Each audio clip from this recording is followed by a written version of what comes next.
We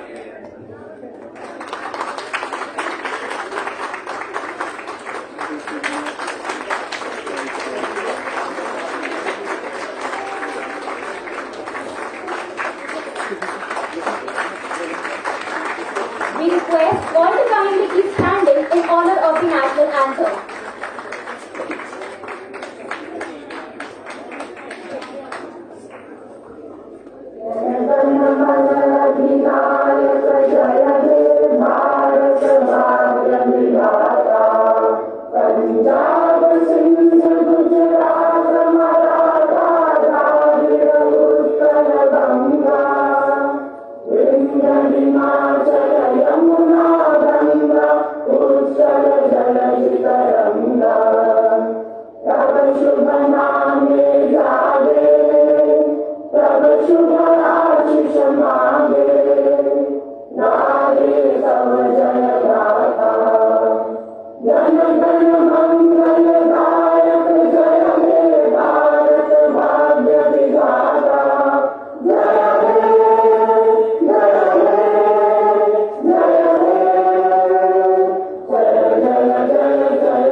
I request all to please be seated.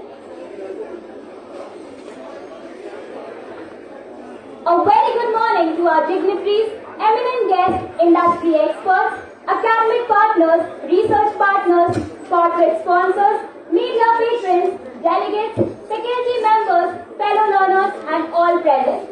On behalf of IMS Ghaziabad fraternity, I, Khushi Mishra, along with Anurag Singh, welcome you all to the AICTE sponsored International Conference 2022 on Technological, Social and Economic Innovations through Artificial Intelligence, Data Science and Cyber Security. It is a matter of great privilege to be part of such august congregation. We are fortunate to be joined by the galaxy of luminaries, Mr. Rajesh Sabapathy, Distinguished Engineer and Senior Director, Data Science, Optum Global Advantage, United Health Group India, Mr. Ashish Patel, Managing Director, Morgan Franklin Consulting USA, and Dr. Urvashi Makkar, Director, IMS Ghaziabad. Let's have a huge round of applause. Deepa Jyoti Param Brahma, Deepa Jyoti Janardana, Deepo Me Haradu Papam, Deepa Jyoti Namastute. It's our holy tradition to dedicate our prayers to Ma Saraswati before any important event. With these words, we request the dignitaries to kindly light the auspicious lamp before the goddess of knowledge, wisdom and art. We also request all to kindly stand to pay homage to goddess Saraswati. Now, please, sir.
May the goddess of knowledge continue to shower her divine blessings on each one of us. Thank you, dignitaries.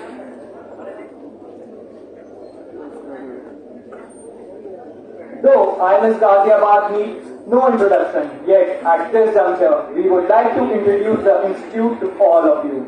IMS Ghaziabad, one of the Premier League business schools in India, with 32 years of academic legacy, offers PGDM program which is approved by AICTE and accredited by the National Board of Accreditation and is equivalent to MBA by Association of Indian Universities. The institute is also accredited globally by ASIC UK and is proud member of AACSB Business Education Alliances USA. IMS Ghaziabad is the first higher educational institute in Delhi and NCR to be awarded with the elite ISO 21001-2018 certification for its conformity to the requirements of AOMS standards for its PGDM full-time program. The institute is being constantly recognized for reinventing management education through comprehensive focus on academic excellence, global exposure and corporate readiness by eminent bodies like the Times of India, The Week, Outlook, Business Today, PW Business World, Competition Success Review, Education Post, Career 360 and many more. Research is a vital investment in human and economic development and enables individuals to find, gauge and seize opportunities. At IMS Ghaziabad, we strongly believe and adhere to innovative thinking, leadership, constructive impact and nurturing a collaborative community for lifelong learning. In this direction, ICTSEADC 2022 aspires to generate comprehensive deliberations on the current and future breakthroughs in artificial intelligence, data science and cybersecurity. We sincerely hope that the conference will provide a bountiful platform to researchers, academicians, professionals and students for gestation of novel ideas and perspectives. The dissemination of knowledge and experiences by the globally acclaimed experts from industry and academia would be worth listening to. A pessimist complains about the wind, an optimist expects it to change, but the leader adjusts the sails. These words are epitomized by our chief guest, Mr. Rajesh Sabapathy. It is a moment of great pride and honor for us to introduce him. Mr. Rajesh Sabapathy is a distinguished engineer and senior director for data science at Optum, a United Health Group company. Across his career, he has led successful usage and maturation of machine learning across industries such as banks, healthcare, and insurance. In his career role, he has led applied research and development in the area of artificial intelligence and machine learning, aimed at solving some of the most challenging business problems across the organization. He is an inventor, thought leader, published author, and a two-time UHG Innovation Award winner. He is also the chair of Patent Review Board for Optum in Artificial Intelligence and Machine Learning, and is a member of UHG's Academy of Technology, comprising of healthcare technology experts. A big round of applause for him. We request Dr. Urvashi to welcome our chief guest by presenting him a sapling, a symbol of growth and longevity. Please, ma'am. Please, sir.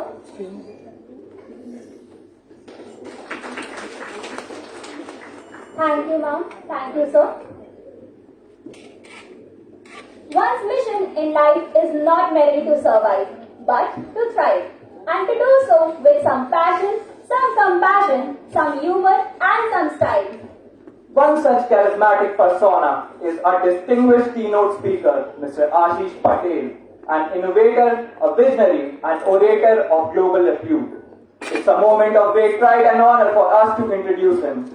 An IT leader with focus on CXO advisory, digital acceleration and automation, Mr. Ashish serves as Managing Director at Morgan Franklin Consulting USA. He earned his MBA from the University of South Carolina and brings over 30 years of experience in e-commerce and mobile banking platforms for his bank and financial services clients. Prior to joining Morgan Franklin, he served as Senior Vice President of Technology at Bank of America, leading mobile and online retail banking projects. An expert on strategy, innovation, change management, project management, business transformation solutions, and many more.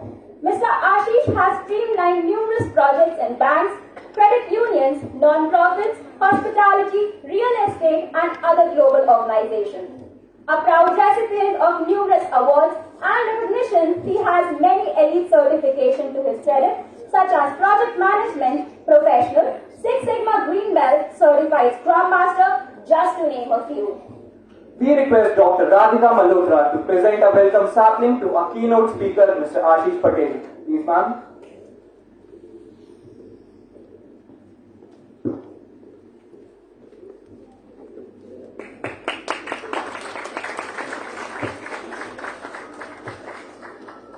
A big round of applause for Mr. Ashish Patel.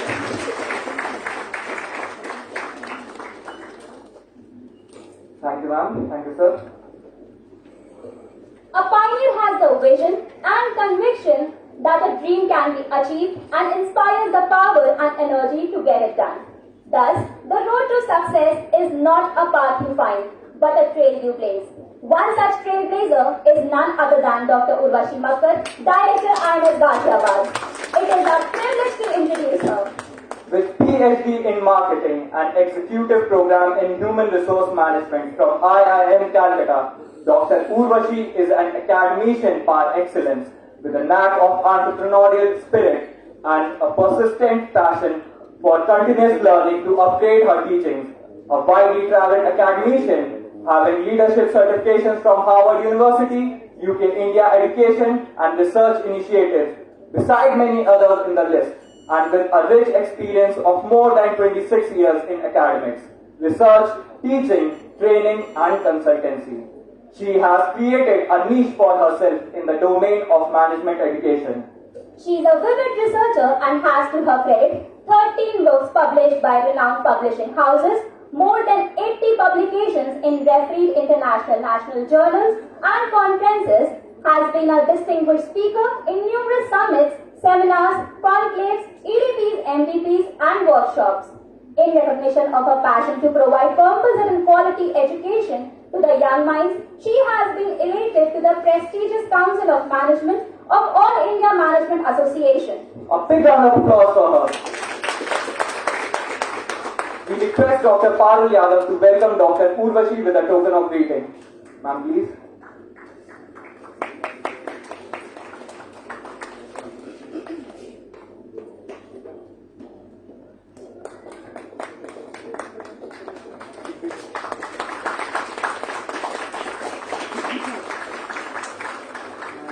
Thank you, ma'am. May we now request Dr. Urvashi to kindly deliver the inaugural address. Over to you, ma'am.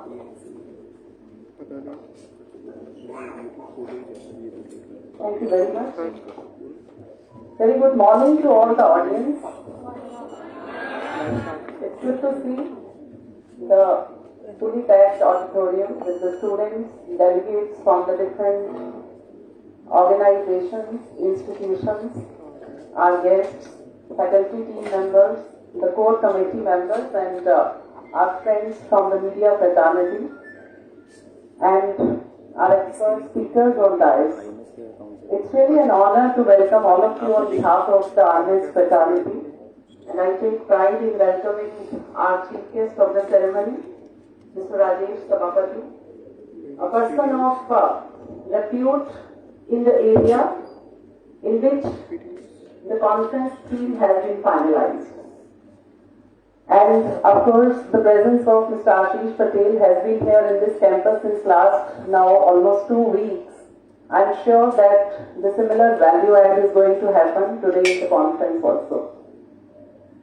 The theme of the conference currently which has been chosen, technological, social and economic innovations through artificial intelligence, data science and cyber security.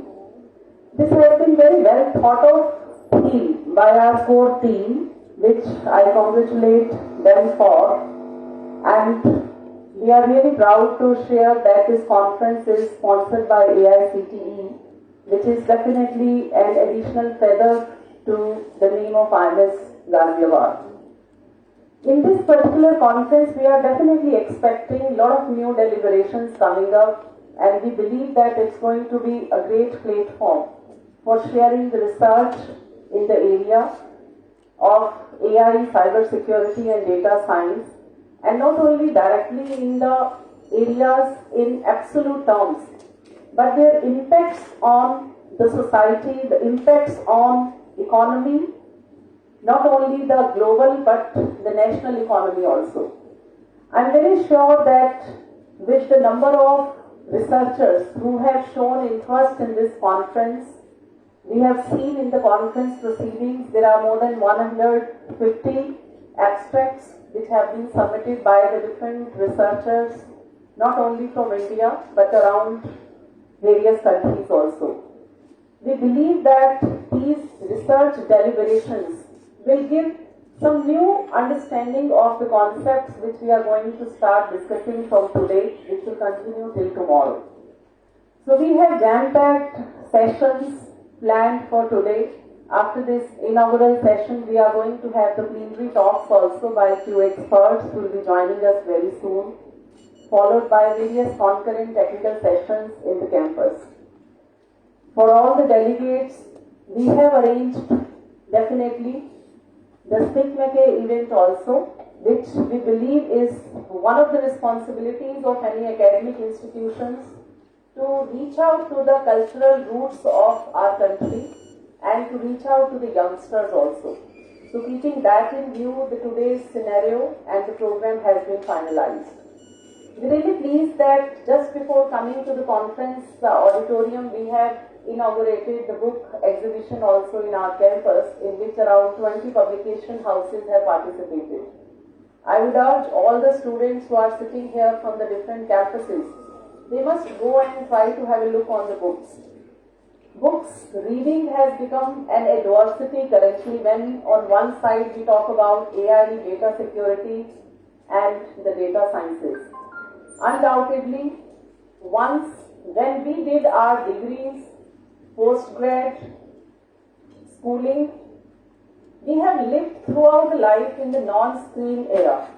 And the current generation which is sitting in front of us, the generation Z, X or whatever names we call them, they have been born in the screen era. But I am very sure, my dear students and the delegates who are sitting here, that after a decade, we might not be living in even the screen era. We will be in the era of VR, holographics. We will be living in the era where we won't be needing at all any screens even. So are we trying to evolve ourselves only based on the technological upgradations, or are we putting our impetus on creating strongly the human capabilities? That is the biggest question which comes out today when we talk about the social impacts of technological revolutions. Because undoubtedly the technology will outpower the human mind somewhere. When we talk about AI, surely there have been a lot of challenges and alarming news coming up. Like very recently PwC has given the research that in UK till 2037, 7 million jobs will be taken over by AI bots. But simultaneously 7.2 million jobs will be created also, which will be new to the capability and the skills also. And are we as the workforce trying to evolve ourselves towards those new category of the skill sets and the jobs or not? That again is a big question. Secondly, when we are having a lot of apprehensions that whether the job market is going to be evolved, redefined because of the intervention of AI and technological revolution, don't we think that now the bigger onus will be on the human capabilities? Empathy, can we really imagine, is going to be created among us to the bots? That is an indigenous human capability. So I am very sure that whatsoever is going to be the case in the coming years, decades, and technological upgradation will happen, certain human capabilities will never go out of fashion. They will always be there to drive ourselves, our path. And there is one interesting take also that every fiction once upon has becoming today a reality. Just imagine our school days, we used to watch the Star Trek series. And can you imagine, there are tens of fictions depicted in Star Trek, they already are the reality today. One of them is replicators. They are already there in the form of the 3D printers. There are communicators, there are transcenders. So they are already existing. But once upon a time, they used to be a fiction. So every reality has to be a fiction once upon a time. But undoubtedly, something which has never changed since the evolution of the humanity, that is the indigenous human capabilities and of course certain indigenous human traits including the empathy, emotional intelligence, compassion, and I'm sure that if we will combine all these skill sets and human compassion, then only the impacts on the society of all these technological evolution will be in the right direction, which undoubtedly is going to be in the positive direction. But yes, if you watch out throughout the world, undoubtedly certain alarming trends are also visible. I'm sure all of us have heard about the social security surveillance system implemented by China. The social credit system which has been implemented there can be one of the dreaded systems tomorrow. And they claimed undoubtedly in 2014 that by 2020 it will be implemented for 1.4 billion population of China. But yes, it has not been fully implemented yet. We are sitting in 2022 today, but they are on the path. And based on that social credit system, already more than 70 million population has been impacted because of their poor social credit rating. They have been isolated in various public utilities. So these are certain alarming factors which I am sure few of the researchers will definitely bring on board and will come up with certain discussions and deliberations. But surely they are the topics of wonderful research for the future to understand the impacts on the society. I have been very strong believer in the power of fiction and possibilities. And that's the reason that my book of the week has been currently Alice in Wonderland. I was sharing yesterday with my students that how there have been certain anecdotes which have been the part and parcel of that book in which Alice is just wandering about in the wonderland and chasing the rabbit hole, how certain phrases can have such deep meaning. One of the phrases has caught my fancy always, that in one of the mornings Alice commented that why I believe in 6 impossible things before the breakfast today. And believing in 6 impossible things today morning has given her definitely interface with more than 6 impossible things on the very same day. And I'm very sure any innovation demands the same visualization. Any innovation which happens in the globe, in the country, in any society has to have that same dream and the possibility and the trust on the impossible happenings which can happen. So I am hoping that all these questions, the queries which come to my mind must be coming to your mind also, that what are going to be the impacts of AI, the cyber security, data sciences on the society, technology, economy. I am sure that all these deliberations will lead us to certain conclusive framework which we are planning to come up in the form of an edited book of the best papers which will be selected during the course of this conference in these 2 days. I wish all the researchers the best of the presentations and the experiences over here in this campus. And once again, I take the opportunity to welcome both the experts on the dais, and I'm looking forward to listening to their views also. Thank you very much.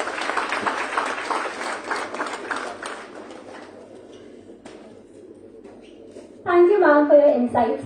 We are confident that under your leadership, the research-oriented milieu generated through the insights by worldwide acclaimed speakers will provide ample opportunities for discussions, debate, and exchange of ideas on the pertinent theme. Innovation, research, and best practices can be sown throughout an organization, but only when they fall on fertile ground. With this objective, encouraging the spirit of research and innovation, IMS Ghaziabad unveils the conference proceedings of ICTSEADC 2022. We invite the organizing team to join us on the dais. We also request our dignitaries to kindly step forward for the release of the conference proceedings. This glorious moment calls for the huge round of applause.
Thank you, dignitaries.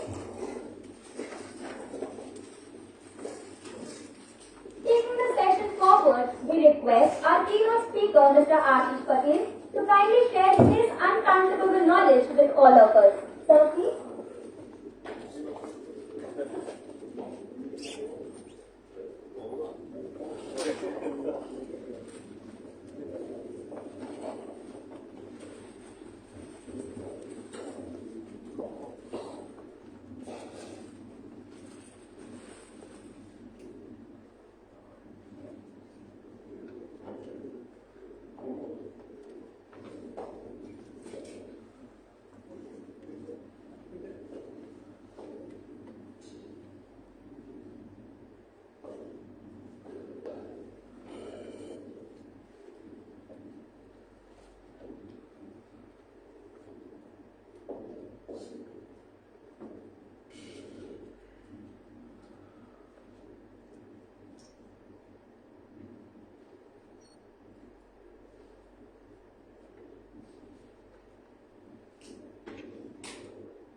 Just waiting for the PowerPoint to load. Give it a minute.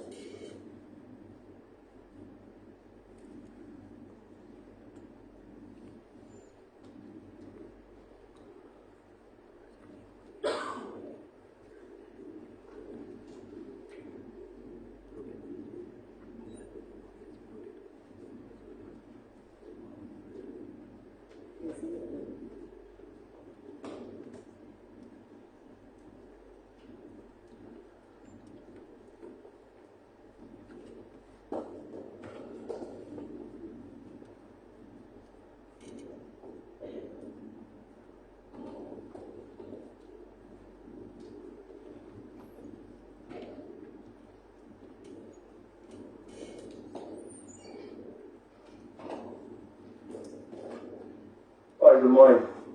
I think a lot of you know me already. I've been here in the campus for the last 2 weeks trying to deliberate around business strategy. And one of the topics which we were presenting was corporate social responsibility.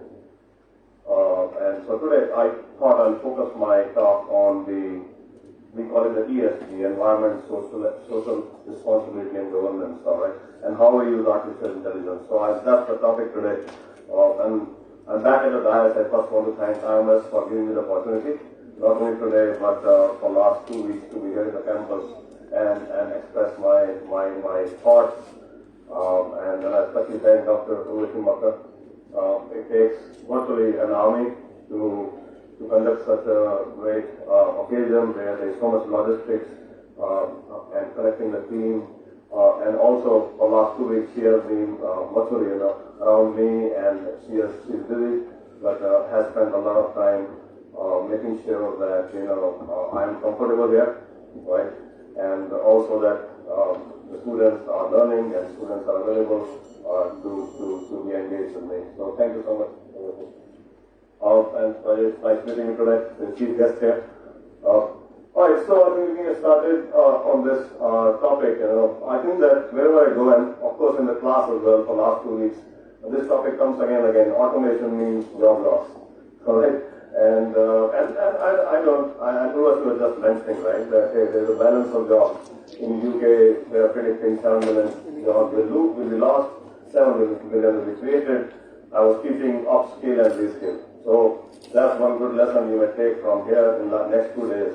That as you move forward in your careers, you cannot stop learning. Education never stops.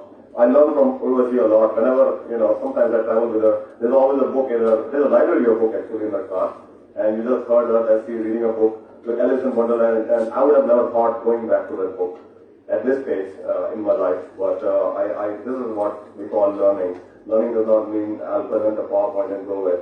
Learning means you will absorb what the other leaders are doing, and that's one take away from me. Hey, maybe I should go back and take my library and read more books from the past, right?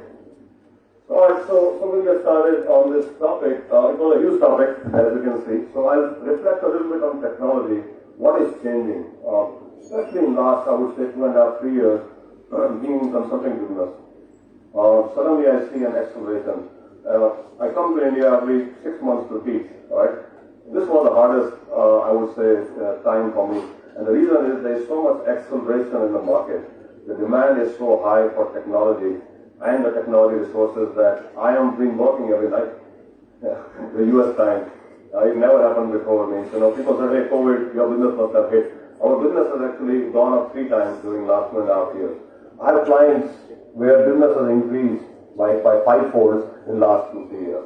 Right? The only impediment has been technology. So now, actually, a lot of these companies have realized that without technology, our survival will be hard. All right? So, I will reflect a little bit on what happened in technology, how things are accelerating, and then I get into this corporate social responsibility a little bit and how artificial intelligence is being used today for CSD, as we call it, and give you some business cases so that you see the utilization in reality now. It's not like in the books or a research paper. It is being utilized across the world, and it is just a start, and nobody knows when it will end or whether it will end, right? So there are always positive aspects, and of course there can be negative aspects, thoughts around employment and things like that. But I am very confident based on my understanding, based on what I see that yes, jobs may be lost in certain areas, but are always created in other areas. When years ago, the United States started outsourcing technology, it was a huge human cry. Oh my God, whole country will come to a standstill, we will lose jobs, people will have nothing to eat. In fact, our economy has just gone up and up since then. So it's always a threat, yes, but how do you respond to the threat and how other avenues are created by losing one? I don't even call it losing one, by sharing one. Or giving it away to people who can actually focus on it, because that's not my core competency. If I'm a CPG, I don't want to deal with technology, I will probably send it towards Rajesh and say, hey, help me here. Because why should I actually delve my hands into things where I am not a competent, I don't have that competency. Let him do that, I'll focus on my business. And that's exactly what happened. Exactly. I was at Bank of America. We actually started outsourcing. We have a company here called Continuum. Virtually when it was just in its infancy. Before that, I had started outsourcing before I joined Bank of America. I had a company in Guwahati. Okay, then people did not even know outsourcing. Alright? So, but we initiated that at Bank of America. And again, we took that, this is not, what is not our core competency, let's give it away.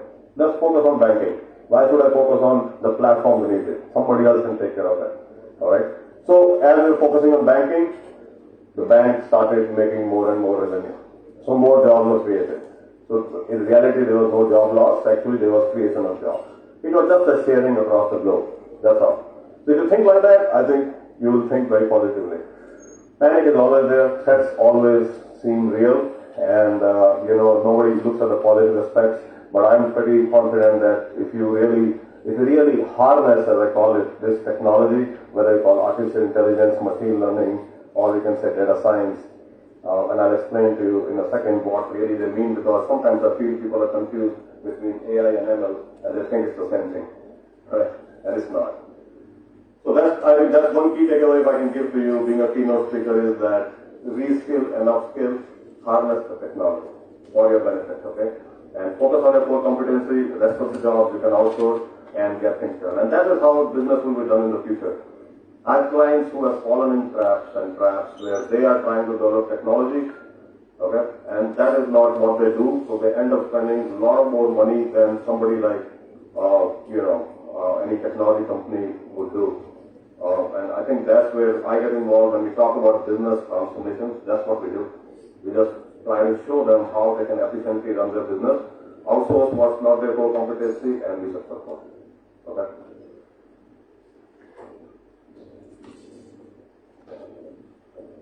Right, so like I said, I'll just focus a little bit on what's the difference, because I see confusion. We talk AI, we talk machine learning, data science, everybody moves in circles. Alright? And I don't want to make this theoretical, but I thought that, hey, give a little bit of, deliberation on what's the difference there. Alright? So basically when we talk artificial intelligence, we're talking about intelligence. Intelligence means learning, understanding, thinking.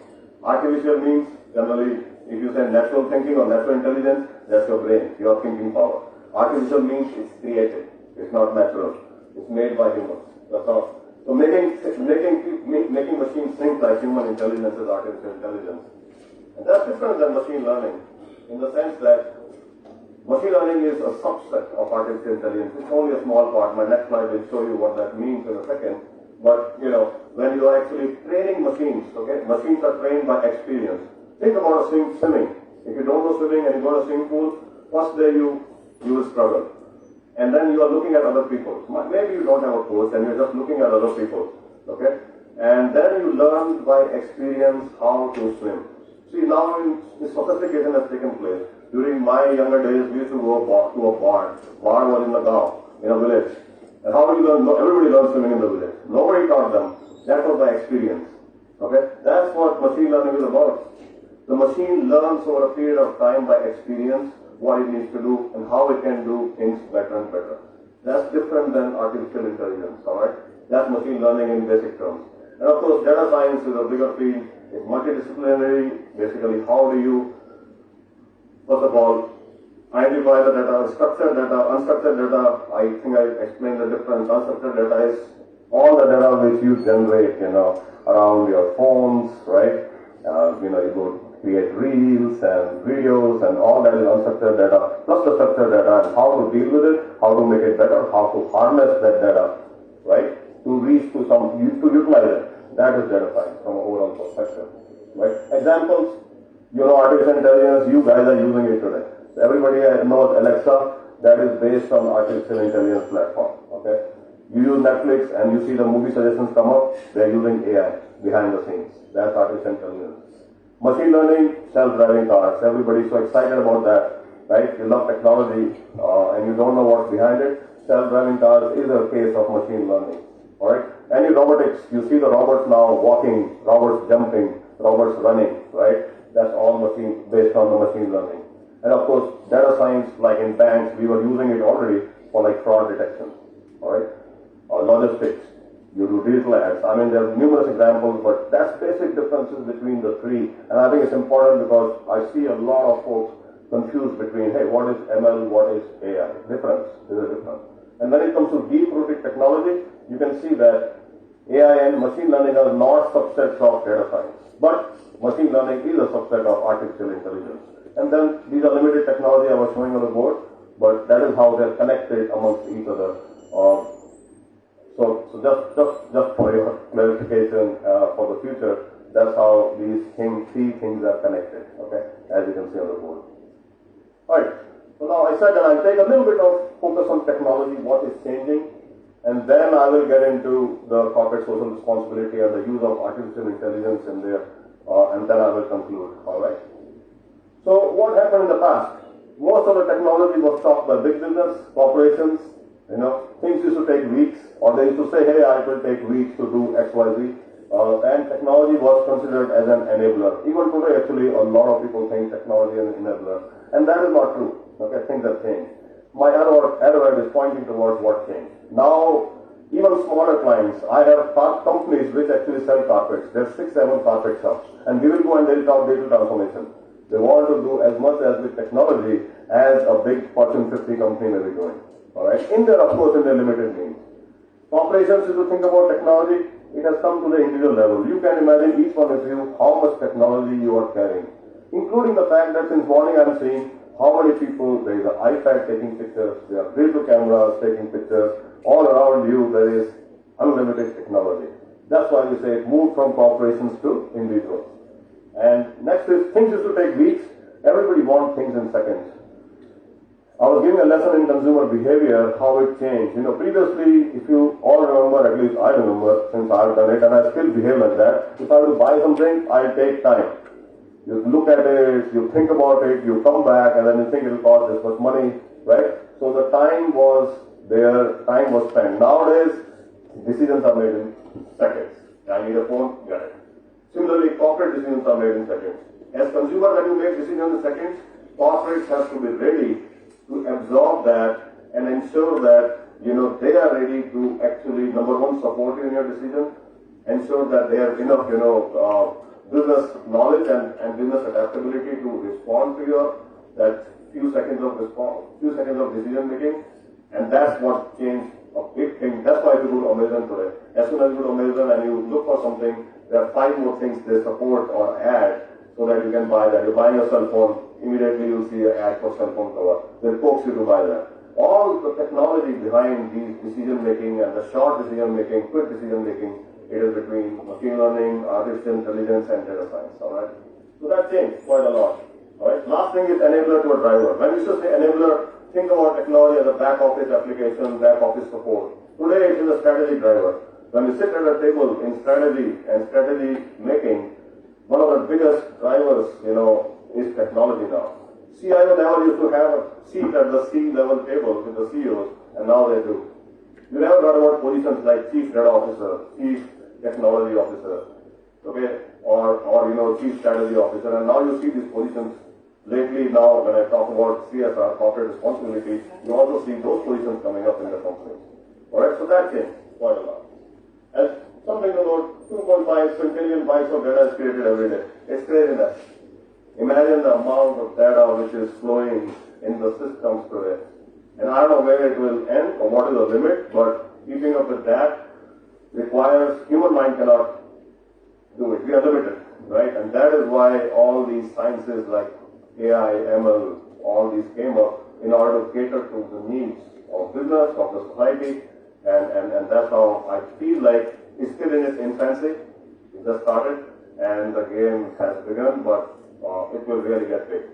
And you'll see it everywhere. You'll see it in your institutes, you'll see it at your homes more and more, and you'll see it, of course, in businesses.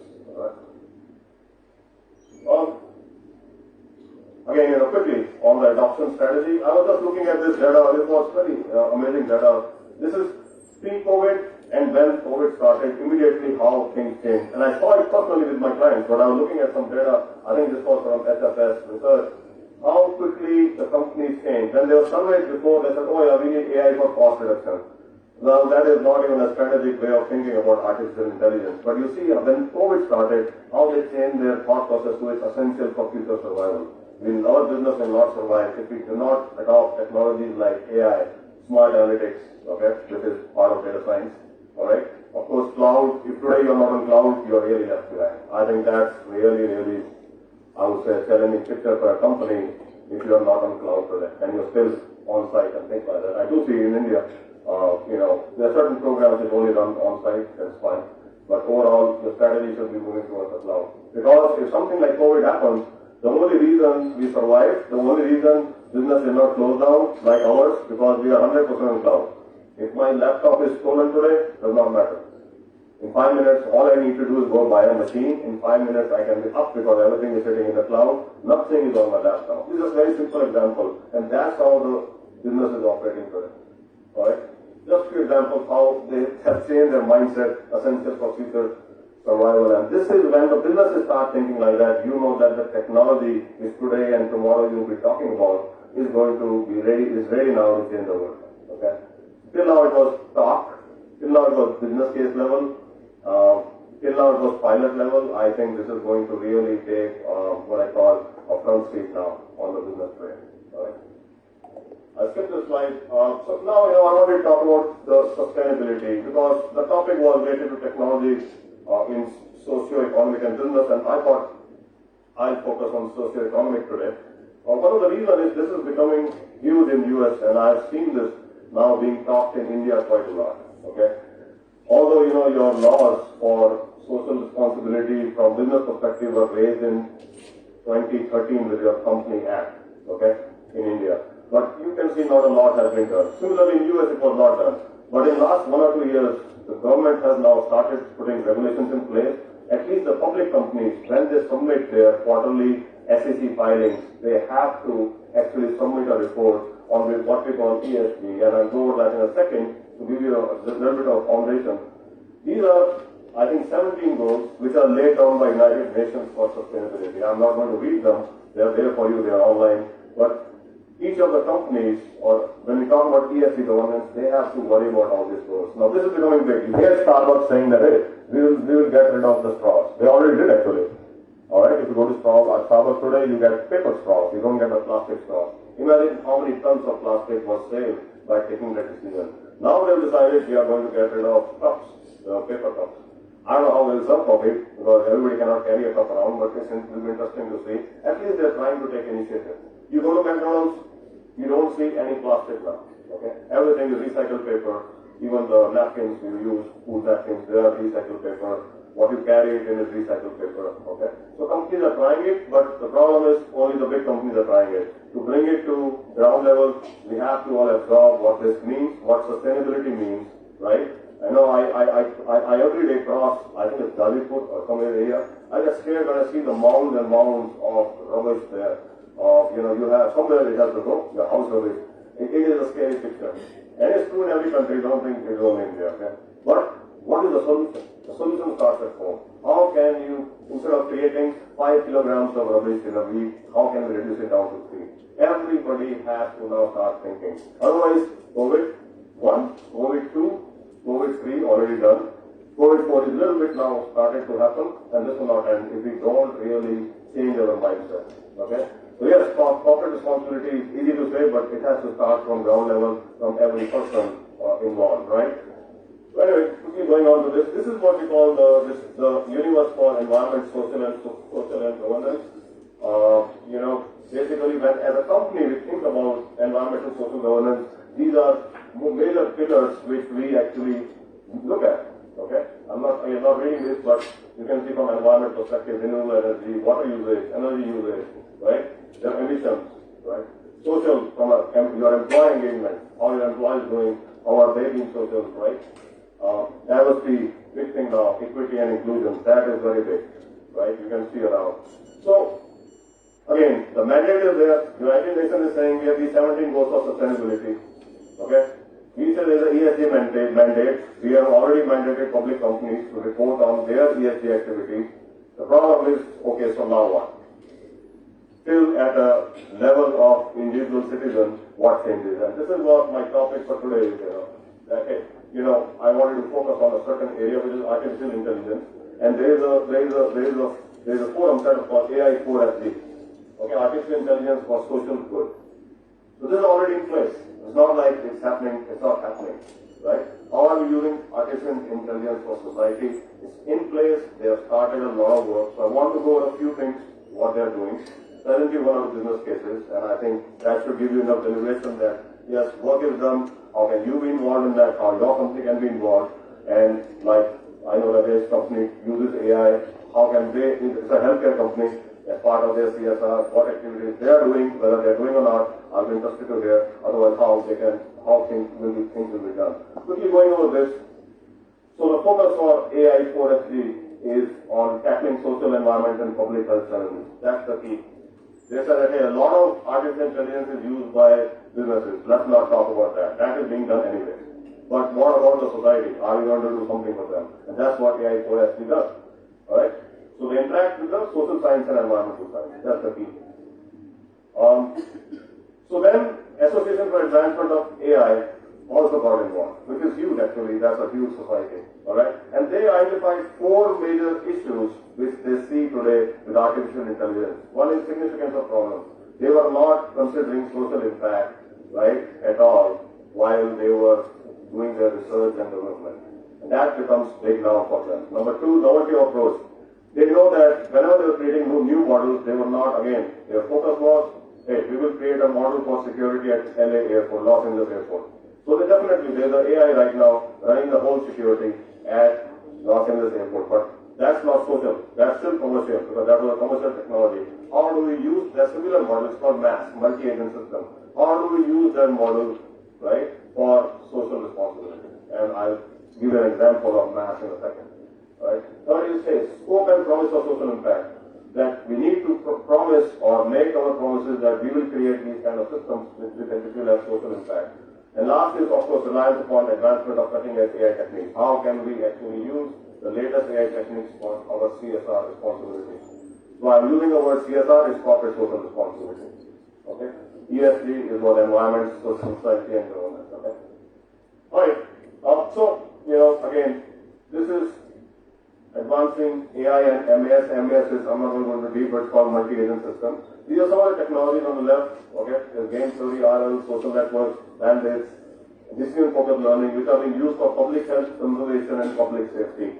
This is the focus. Core focus of AI 4SD is using, and this is an unlimited number of technologies. I'm sure there will be other advancing AI technologies and models which will be used in the future for the society. All right. Some examples, like I said, I'll say a few business cases. This is a funny one. I know you say it's not related to anything social. It is. This is a non-invasive monitoring for conservation purposes for penguins. We talk about it's an ecosystem. Animals have the right? Animals should also survive because they're part of the ecosystem.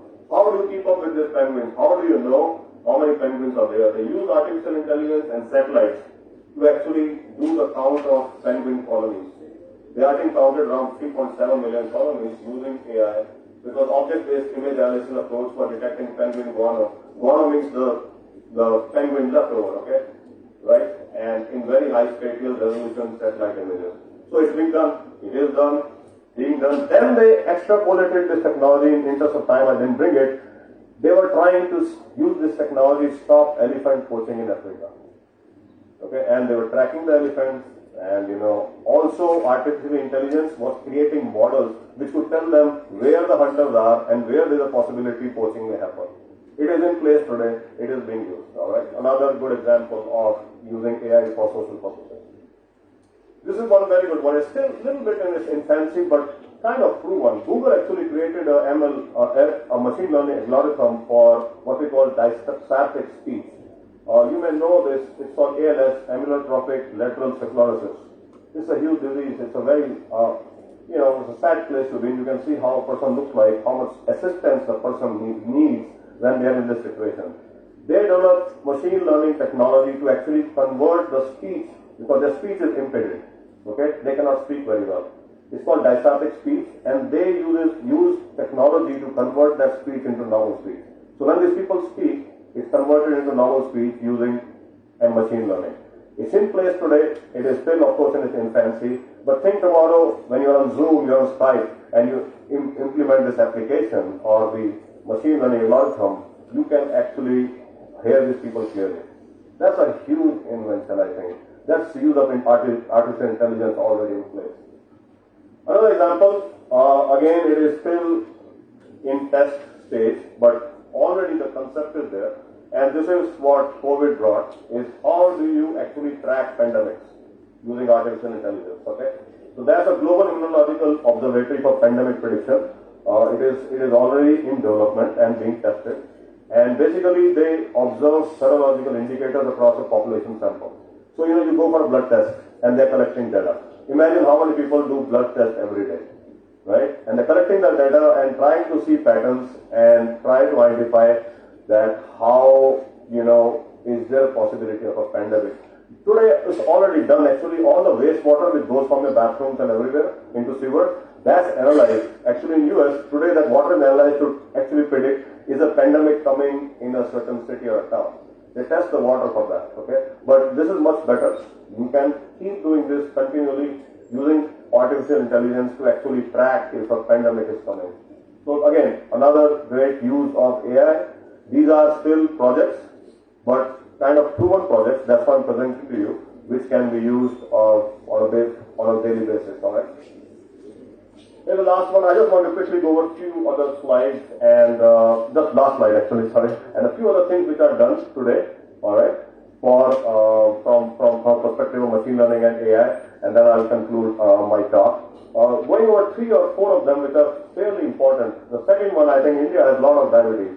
I know that it's a kind of it's a disease which is it's amazing to me how prevalent it is here, all right, based on data. So second one, prediction of diabetic retinopathy, all right, using deep learning on fundus images, right, that is coming up. So it can predict early in the game that you may get this diabetic retinopathy. I'm sure they're going to use it for diabetes and then they'll move on to other diseases.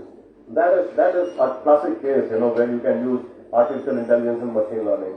Let's take one more slide. The last one, the Stanford Equity Test. That's a precision vision test for you today. Right now, when you go for a vision test, it is kind of very qualitative. I never get satisfied when I get a glass because they move those things, right? They put those things in front of you and they're moving those screens. Yeah, this is better, this is better. I'm like, I always confuse my doctor too. Like I confuse everybody taking a picture. I'm very photo conscious. I really confuse my doctor. Hell out of my doctor, my eye doctor, because I never know which one is better. Okay, I was never good at selecting things. So this is, I've heard that these kind of tests are coming up using, artificial intelligence, predicting what your eye looks like and what kind of power you should get. I think it will be fairly good for people like me. Alright.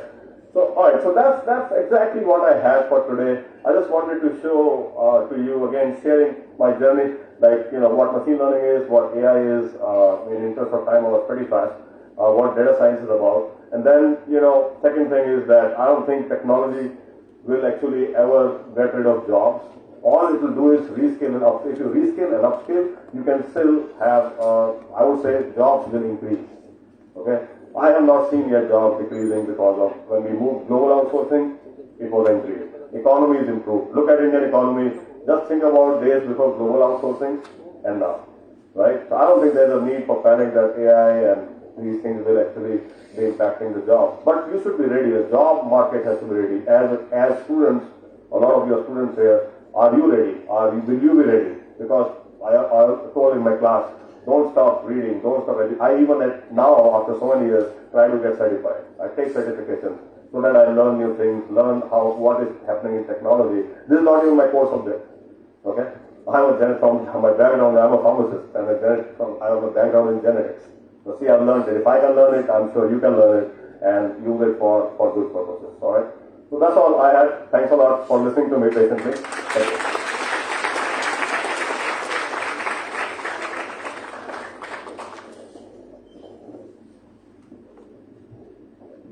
Thank you, sir, for your insightful words and also for highlighting that as technology continues advancing, the ability to apply AI to various aspects of the organization will advance with it. And also for highlighting that there are going to be disruptions in business, but there will be a lot of many creations to new ones as well.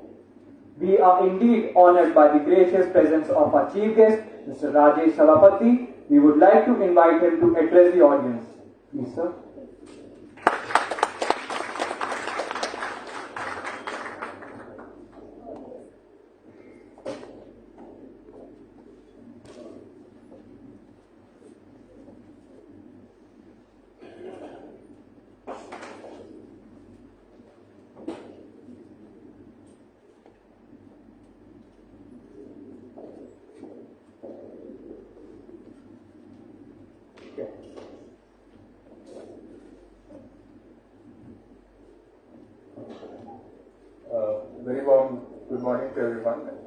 Thank you to the IMS leadership, Dr. Urushi Makal, who had to step out, as well as my co-guest here, Mr. Ashish Patel, for inviting me here to preside over this prestigious conference. It gives me immense pleasure to talk to all of you and share a few insights from my practical experience in performing and conducting research using machine learning and artificial intelligence. So the topic of my talk, and it will be a brief 15-minute talk hopefully, is all of us are seeing innovation using artificial intelligence. Right? The topic of the conference here is technological, social and economic innovation using artificial intelligence, data science and cybersecurity. So we know that innovation is happening, but especially in the area of artificial intelligence, all of us are witnessing rapid innovation. Now, the core focus of my talk today will be to give all of you some insights into what are some of the factors which are driving this rapid innovation, right? It's one thing to know that rapid innovation is happening. For us to go deeper, we also need to understand what are the factors driving this rapid innovation, and that's what we'll talk about today. This is my agenda for the talk. We'll cover a few key trends in artificial intelligence. Like with all research, if you want to understand the trends that are happening in that particular field, you follow the money, so to speak, right? You follow where venture capitalists, private equity funds and hedge funds are investing their money when it comes to artificial intelligence. That gives us a sense of the trends in terms of this field. And then we'll talk about, with funding driving innovation, research is coming into the real world, right? Research is no longer staying in classrooms, research is no longer staying in labs, but it's actually making its way to the real world. So what does this cycle look like? How does research go from, the lab or the classroom to the field? And then we'll go into the factors driving the rapid movement of research from classrooms and the labs into the field, right? And we try to bring it all together with some closing remarks behind. So, firstly, in terms of trends, I'm sure all of you know of this term called unicorns, right? So just a quick check, what is a unicorn? Go ahead. Right, it's a company which has $1 billion evaluation, right? We have our own unicorns in India. Any names, any unicorns in India?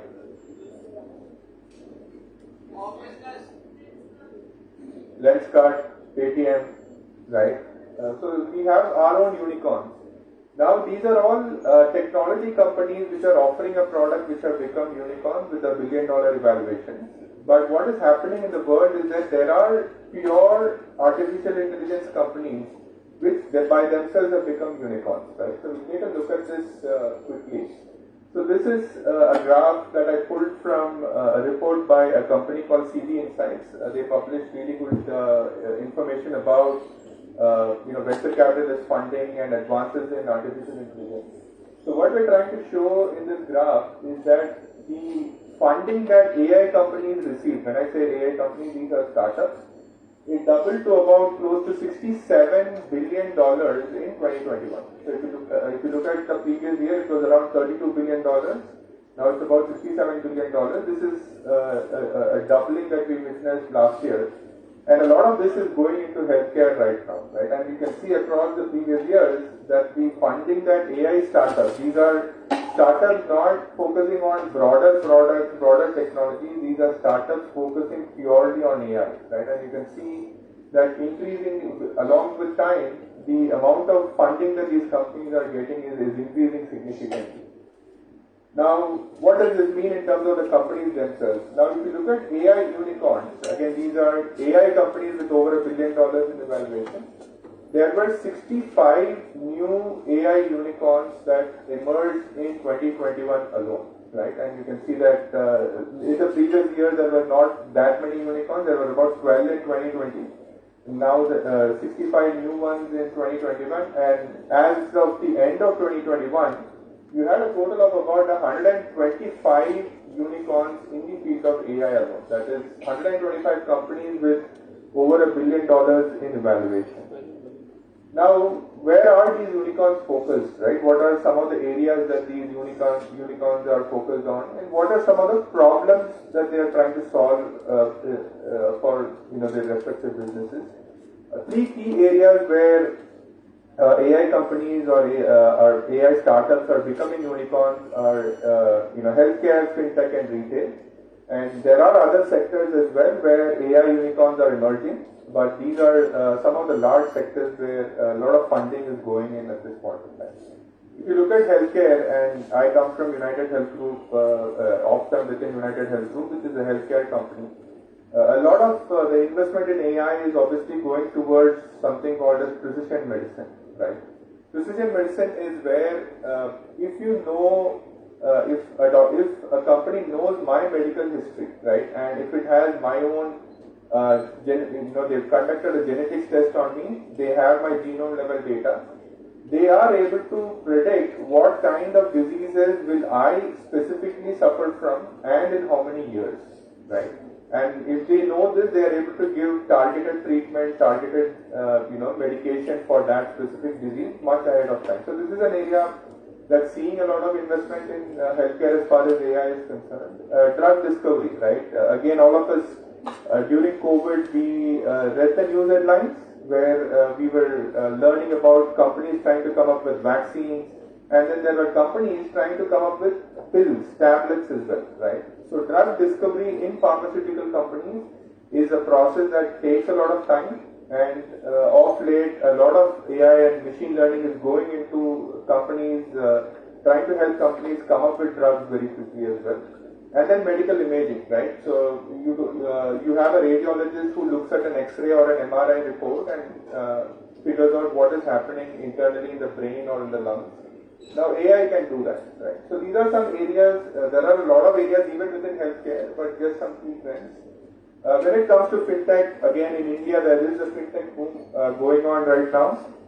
And we all see these advertisements, buy now, pay later, or you can get a credit card, even if you don't have a credit history and so on. So a lot of AI is going into lending. Ashish spoke about automation in his address. A lot of process automation is happening.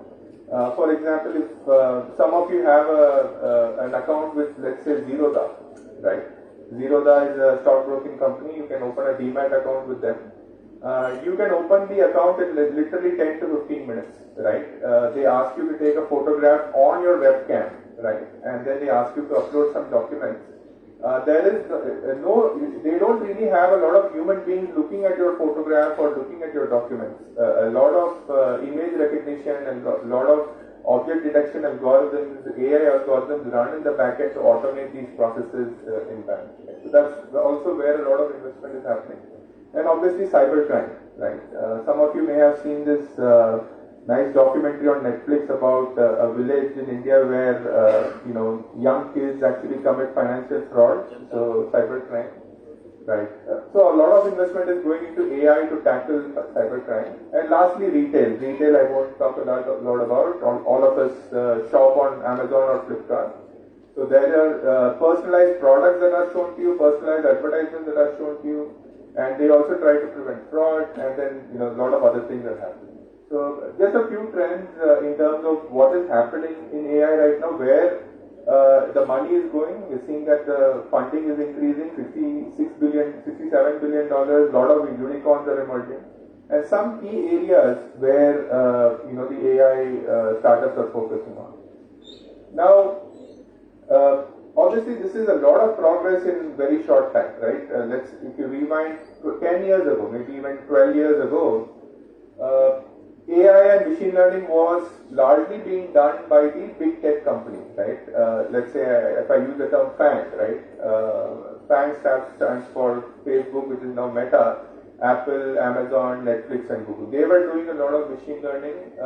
Companies in specific areas like marketing or risk or fraud were doing machine learning, but now it's everywhere, right? So what is driving this rapid innovation? To understand that, we need to take a step back first and understand how research goes from, let's say, classrooms or labs or universities into actual products in the market, right? So this is a small cycle that I put together.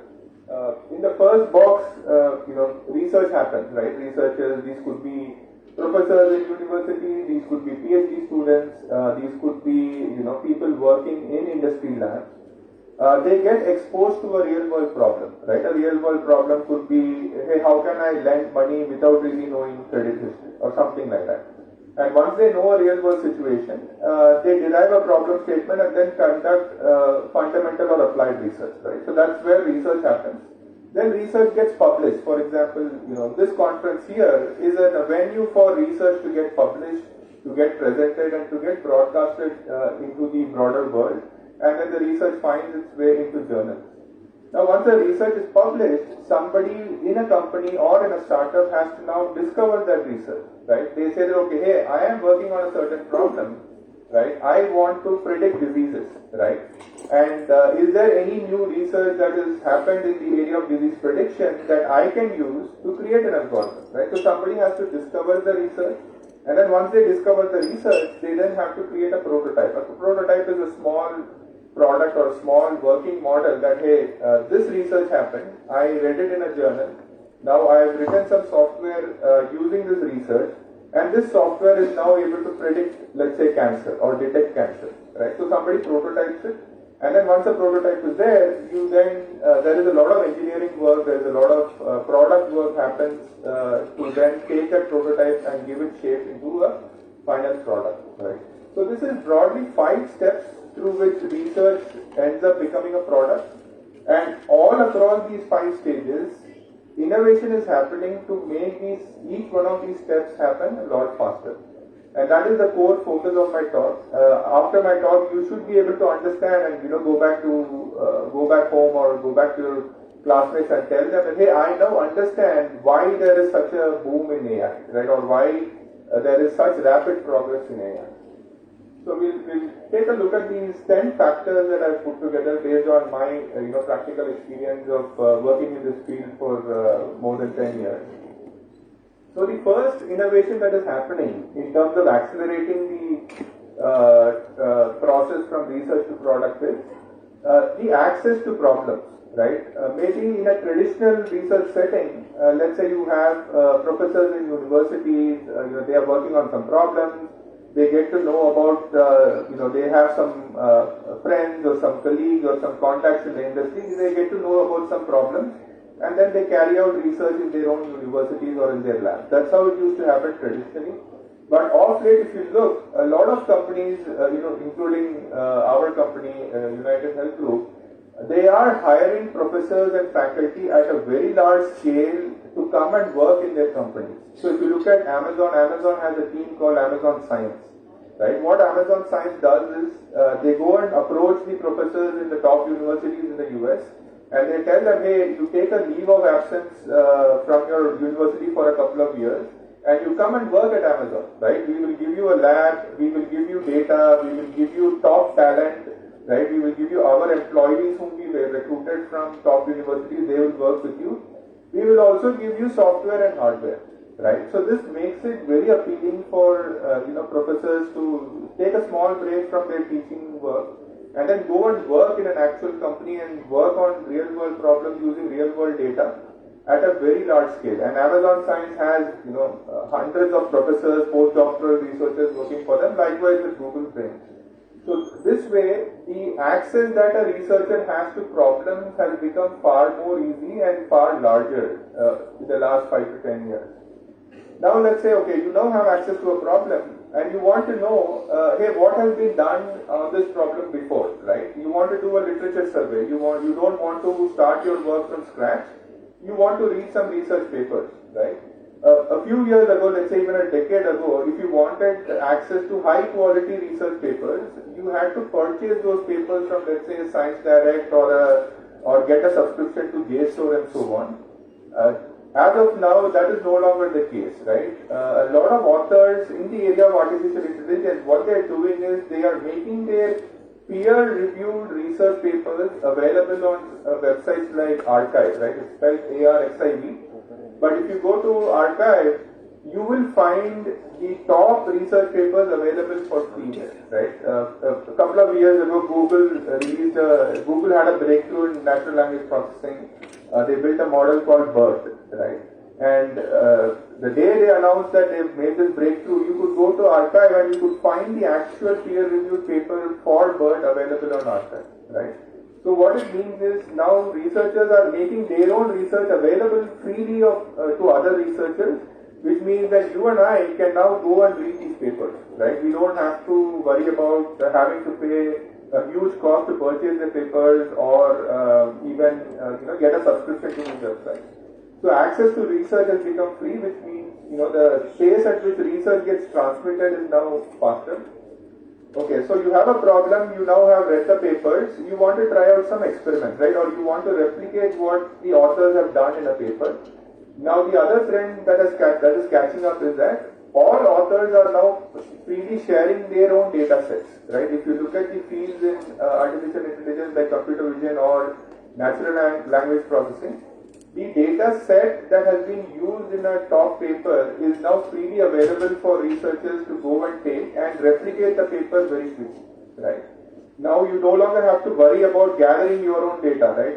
I'm sure that there are a lot of researchers in the audience today, and you know how difficult it is to gather high quality data for your PhD or for your research problem, right?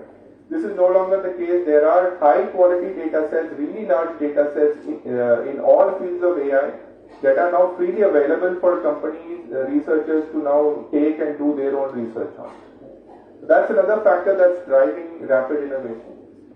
Okay, now at this point in time, you have a larger access to problems, real-world problems. You have free access to peer-reviewed research. You have free access to the data, right? You are now ready to start working. What do you need now? You need software and hardware, right? So this is where, again, if you look at AI, the software that you need to do research is largely in today's world Python, right? Python is open source, it's free to use.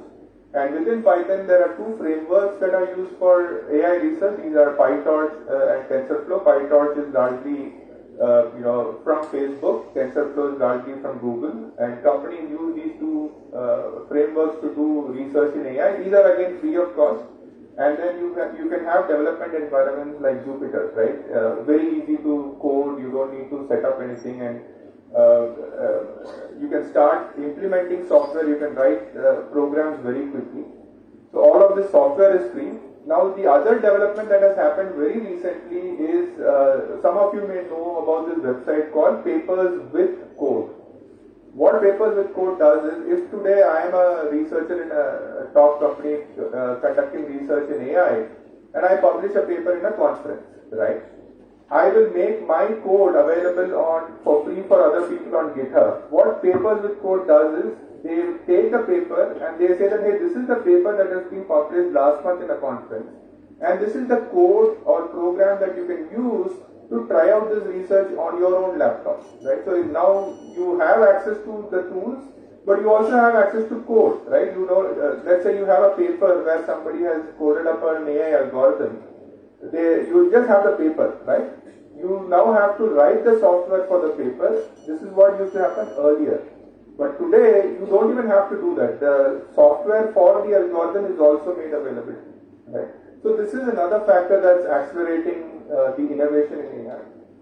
And let's say for students who are just getting into artificial intelligence and machine learning, through places like Coursera or Udemy and through some other companies, they make available at low cost or for free of cost training programs around machine learning, right? If you want to work on natural language processing, there is a free course that you can take, which within a period of 4 months takes you from a beginner to an expert in the area of natural language processing, right? And likewise for computer vision and so on. So low cost free training is available.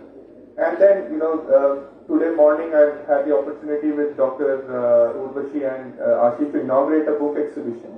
Book publishers are also innovating. Now if you look at publishers like, let's say, O'Reilly, Patel or Manning, what they are doing is they are reaching out to practitioners like me and my colleagues and telling us that, hey, natural language processing is advancing rapidly, and you are doing research in natural language processing in a company. can you write a textbook for us, which is an applied textbook, right? This is not a theoretical textbook. So now you have textbooks where you have case studies of each and every area in AI along with the code for those case studies also, right? So these textbooks are slightly more expensive, maybe 1500 or 3000 rupees. But for the cost of 1500 to 3000 rupees, you can very quickly start to do state-of-the-art research in AI within a matter of weeks or months, right? So this is yet another factor that's driving the rapid progress in AI. And so, all right, at this point in time, you have a problem. You have, the research. You've read the papers. You have data. You have software. You've also done some training. Now, when we start to do research in AI, 5 years ago, AI was all about big data, right? Some of you may have heard of this term called deep learning. Deep learning is driving progress in AI today. It's a specific type of machine learning. And if you wanted to do deep learning, let's say on photographs, right? You needed 100,000 photographs. You needed 500,000 photographs. You needed 1 million photographs. But what has happened in AI is there is a trend called transfer learning. Transfer learning is where big companies create general purpose models. For example, you could have a model which can look at photographs and detect the objects in the photograph, right? They build these models themselves using, let's say, 1 million images or 1 million text documents. And then they make these models available to researchers for free, right? Now a researcher can take these pre-trained models and transfer the learning from those models to their own data. And when they do that, they no longer need 1 lakh images or 10 lakh images, they need only a few hundred images. So even with as low as 500 images or 500 text documents, you can do state-of-the-art research in computer vision or natural language processing today, right? So the data requirements have gone down. And again, if you're working in AI or machine learning, you know that you need GPUs, right? You cannot work on normal laptops which just have CPUs. You need laptops with graphical processing units, which are expensive, but even these have now become freely available, right? Google has an option called Colab. So if you go to Colab and if you open up a notebook, Colab gives you GPUs, a limited amount of GPUs for free for a few hours, right? So a lot of research happens on Colab. There are other companies also which are now offering free hardware.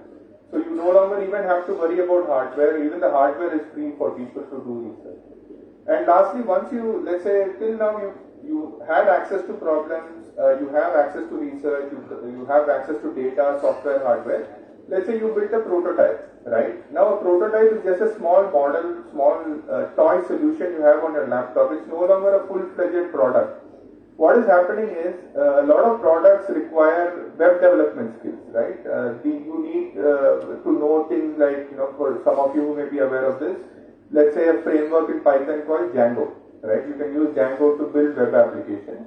And earlier it used to be the case that you needed to know Python, you needed to know Django to actually build these products, but that is no longer the case. Over the last few years again, a wave of no-code development tools have come in. These are, when I say no-code, this means you don't need to know programming, right? You just need to know how to use a mouse and a keyboard, and you can build a web app with login, with authentication, with SMS alerts, with notifications, with payment mechanisms, all by yourself using, frameworks like Bubble, Webflow, and so on. These have made it very, very easy for startups to take a small prototype and create a product quickly. Right? And lastly, all of you are aware of the cloud service providers like AWS, Amazon Web Services, or Google Cloud Platform, and so on. So if at all you need certain software, these software are packaged as SaaS, software as a service on these cloud-based providers, which means that even without being technically very knowledgeable, you can quickly spin up a product and scale it up on the cloud, and within a matter, what used to take months earlier now takes hardly days, right? So these are 10 factors that I wanted to share insights on with the audience. That these are the 10 factors that I feel are driving the rapid innovation, rapid progress in AI. Quickly to just recap, problems are available to researchers on a much larger scale because researchers are now working in companies. Peer-reviewed research is free on archive. Data is being published for free on different websites depending upon the area. software and the code for algorithms is now free. Training can also be acquired at lower cost or in some cases free of cost as well. Publishers are publishing applied textbooks, working with industry practitioners. AI research no longer requires large data sets. Even with a data set with 500 data points, you can do quality research. And you have free GPUs available via different service providers. And if you have a prototype, you can use no-code tools like Bubble or Webflow to build a product. And lastly, obviously, you can go to the cloud. So what does this mean for us, right? As industry practitioners, as students, as researchers, as faculty, what do we do now, right? So like I said, as far as AI is concerned, this is probably the most exciting time to be. Innovation has never been more easy, right? Or research has never been this easy. So there are a lot of opportunities for all of us sitting at home with just a really good laptop, really good internet connection, and just curiosity and the passion to learn to actually contribute cutting-edge research. However, and Ashish also pointed to this, it's upon us to keep pace with the progress, right? So what was new 2 years ago in AI is not new today, right? New developments happen, so we have to have a focus on continuous learning and upskilling. And the third point, and this is something that I see in my experience as a practitioner, a lot of times researchers are happy to just conduct research and just publish a paper, right? What the really good researchers do is they go beyond that, right? They go beyond just publication. They apply the research in AI and also prototype and take those prototypes to industries as well. And when you do this, when you have an idea, you've done some research, you prototype something, you want to take it to the next level, you need to form partnerships, right? These could be with other researchers across the globe. A lot of us are on LinkedIn. It's very easy these days to discover other researchers in other parts of the world and have a conversation with them. And a lot of companies, including our company Optum, they are forming industry academic partnerships. There is something called as Optum Startup Studio, where we partner with startups and universities to drive research and innovation. And lastly, the opportunity is there for all of us to leave a legacy. We are in the midst of the fourth industrial revolution. AI, IoT is now taking us to a point where in 20 years the world is going to be extremely different, right? So the request to all of you in closing is to make use of this opportunity and leave a legacy in some small way on the world. That's all I had for today. I hope this was useful for you. And like I said, when you go back home or to your classrooms, you will now be able to share hey, this is what is driving the rapid innovation in India. With that, I thank Dr. Urvashi and the IMS leadership for giving me the opportunity and welcoming me to this conference. Thank you so much.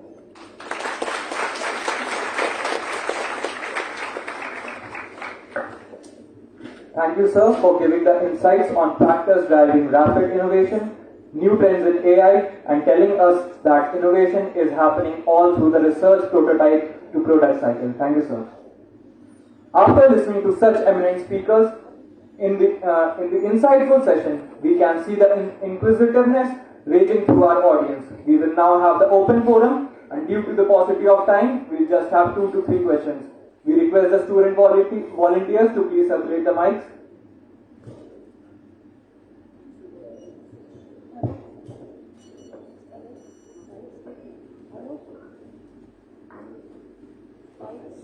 Good afternoon, sir. Good afternoon, Ned.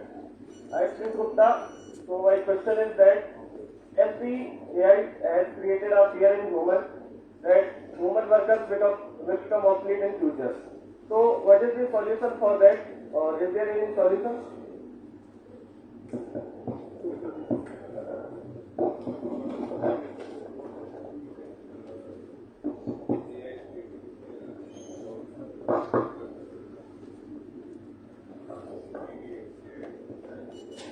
Sorry, I'll take it as you can support it. I already mentioned. I think that I think it's every time a change happens, and I think thinking most of students say change management. You see resistance, you see fear, right? And being a change practitioner, it of course comes very close to me that why it happens. That's a human brain. We never like change. It's a fact, okay? And even if you talk to your grandparents, if you move their chair, right, they will not like it. You forget about AI. That's the fact. My father was like that. He had a specific place at the dining table, specific place in the living room, a specific place on the bed where he would sleep, specific pillow. Move one thing and you know that it will not be good. He will actually have picked up guests from his chair and told them to sit elsewhere on the dining table, even when we had guests in the house, right? That's habit. That's the way we think. That's the way we are. And so resistance will always be there. That's one. Okay? Question is, how do we quest the resistance? And I've been telling you that you learn from the past. You learn from history. That's one way of doing it. That whenever change came, whenever technology came, there was always, I would say, human try, a challenge. Oh wow, we will lose jobs. People will be jobless. Especially, focused on blue-collar workers, that they will lose jobs because automation generally hits the volume. And the volume is, in a factory's example, is the blue-collar workers. And that has not been true. Right? Because what we fail to understand is, well, when we automate the factory, maybe they can double the production.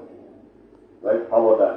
So actually say we needed 5,000 workers, and due to automation, we only need now 4,000. So we save 1,000. But if we double the size of the production, then we need 8,000. Right? Right? And that's how you have to start thinking that, harness the technology in the right way. There will always be negatives. They are everything is harmful in that way. Right? I travel in the airplane 8,000 miles. They give me my carbon, the number of carbons I actually owe now because of that. Because how much fuel is burned, there is pollution from the airline. Yes, but then look at the positive side. I'm here sitting in front of you tonight. Right? So how do you balance this is the question. Okay? I don't think so that the technology or the changes would really have a negative impact. In fact, I think a lot of worldly problems we are facing, like the pandemic, hunger, you will see a number of case studies and eventually, some business realities coming out of where we can solve these using these technologies. Okay, so that's how I feel about it. Thank you, Ashish. I completely agree with what Ashish had to say there.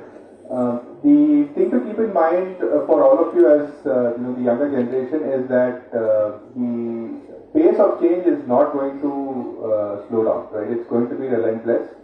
The one thing that, if at all I can give you one piece of advice, is that you have to be prepared to learn throughout your life, right? The time when you thought that, okay, hey, I've done my undergraduation, I've done my MBA, and now I'll just get into a job and I'll work 30, 40 years in the job, and without really having to learn new things every year, that time has gone, right? When all of you get into the workforce, you will find that for you to make progress in your careers, you will have to learn and unlearn and learn and unlearn every year, every 2 years, right? So that is the new normal. I just wanted to add that.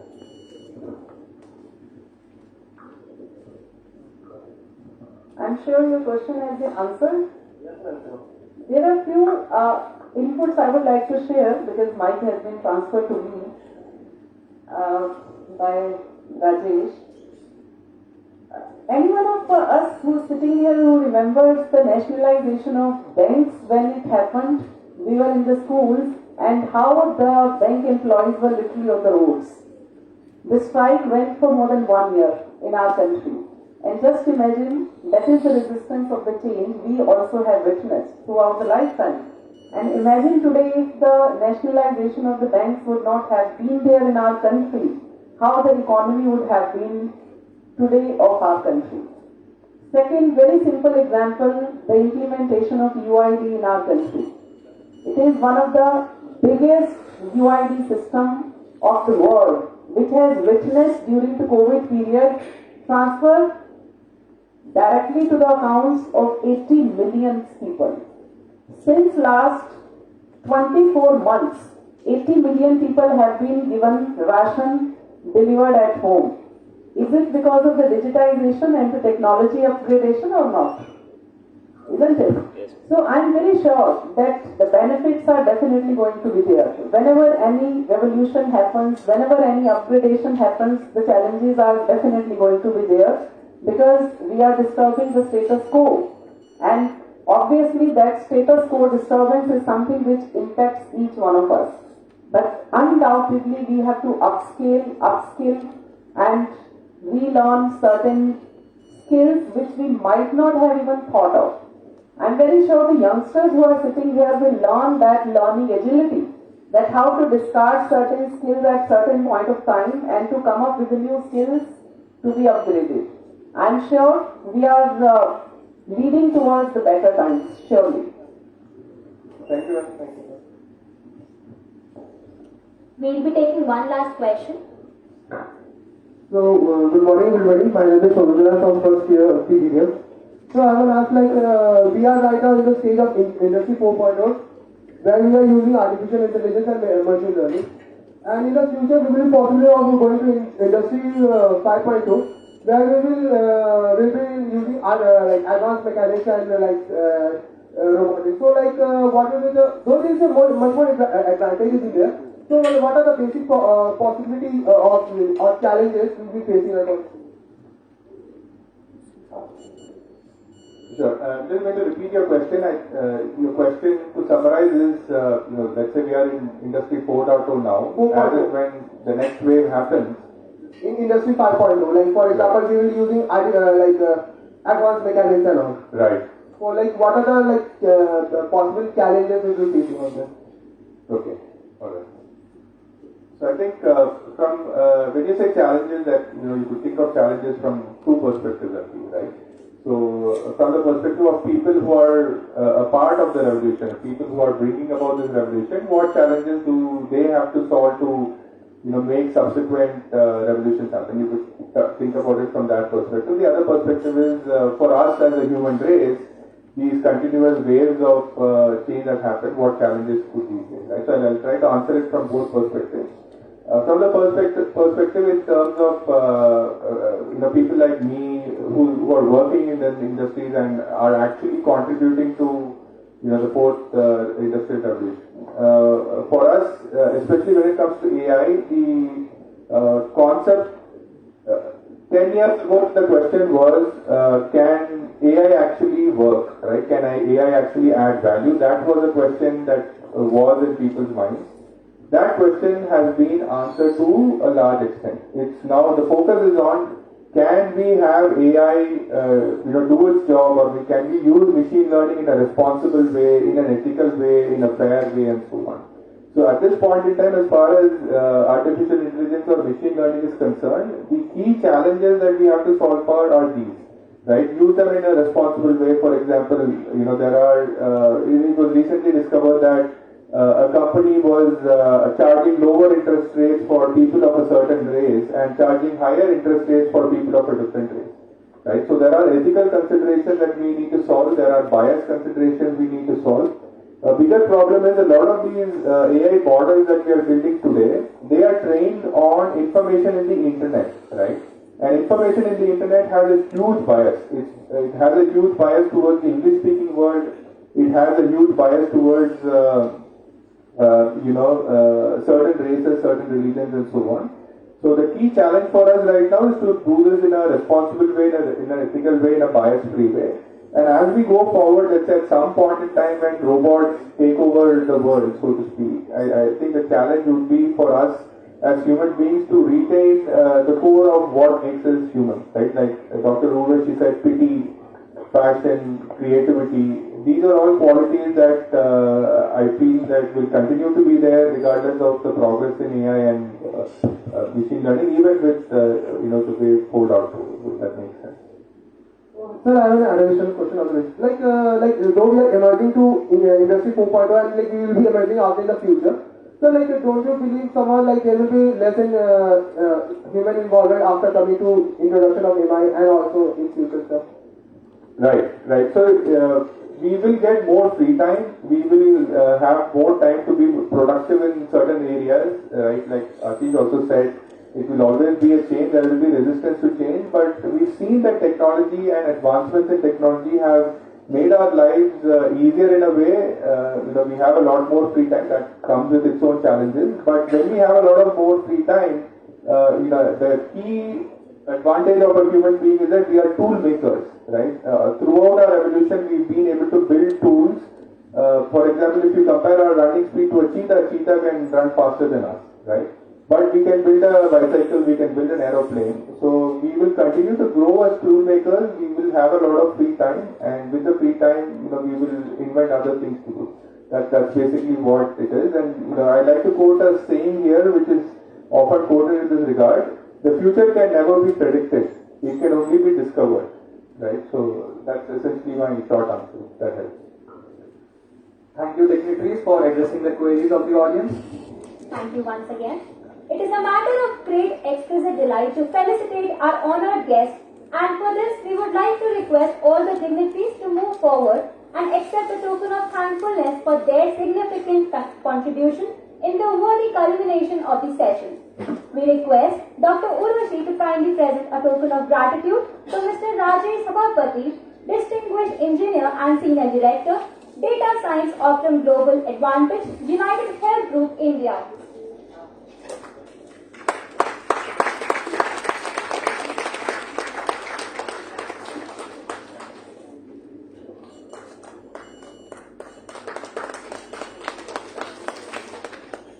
Please put your hands together for Mr. Ashish Patel, Managing Director, Morgan Stanley Consulting, USA.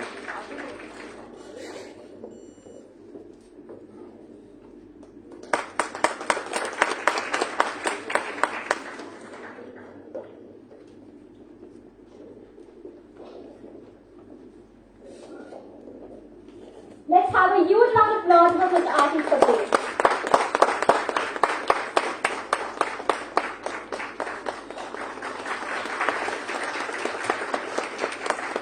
To have some cherished memories of the event, we request all the dignitaries to kindly grace us with a group photograph. We also request the organizing team to please join us on the dais.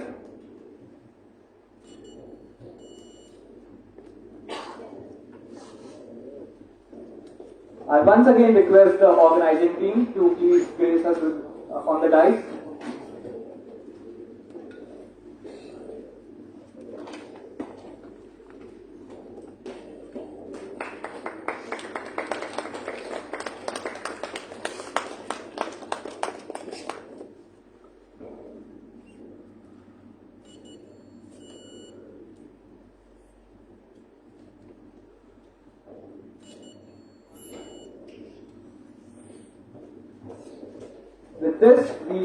With this, we will now conclude the inaugural session of the International Conference on Technological, Social and Economic Innovation for Artificial Intelligence, Data Science and Cyber Security. We once again thank our distinguished luminaries, Mr. Rajesh Sabapathy and Mr. Ashish Patel, for their gracious presence.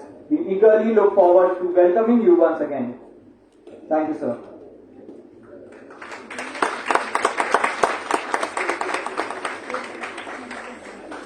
This brings us to the conclusion of the inaugural session. Thank you, sir. Dear all, please remain seated. We are starting with the plenary session immediately.